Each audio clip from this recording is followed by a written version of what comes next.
Hey everybody, welcome back to the Auction Brief, where I cut through the narratives and the noise to bring you the best auction draft insight and strategy in the business. I'm your host, Drew Davenport, and thanks for coming back for episode 4, How to Shoot Par. Par, in an auction draft scenario, simply means leaving the draft with no money left. Now, I know this is a groundbreaking analysis, but it's important because it is actually much harder to do than it sounds. You must walk a balance beam between spending too much money and not spending enough. I do this by keeping what I call a par sheet. A par sheet is a list of every single roster spot on your team and what you expect to spend. So you want to have something that looks a little bit like this. If you were going to do a wide receiver heavy scenario with one good running back and a cheap quarterback, these might be what your numbers look like. Early on in the draft, you're able to secure Kenyon Drake for $33.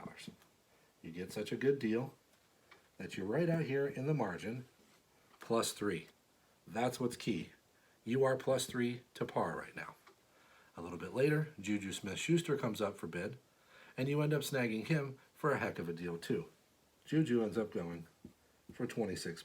Now you hadn't planned on getting him, but that's what's great about auctions. You spent $26, you thought you'd spend $31, so you got $5 extra. You add that to the +3, and you end up with +8. Now you're in a good situation. You don't have your wide receiver 1 yet, and Michael Thomas is still out there. So nominate Thomas and see what you can do. Whereas before, you would think to yourself, I'm not going to own Thomas.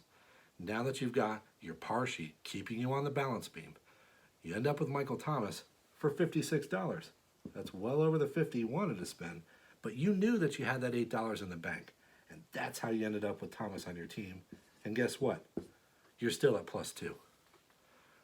Having a par sheet is absolutely critical in an auction draft, and shooting par is even more critical. Thanks for joining me in episode 4.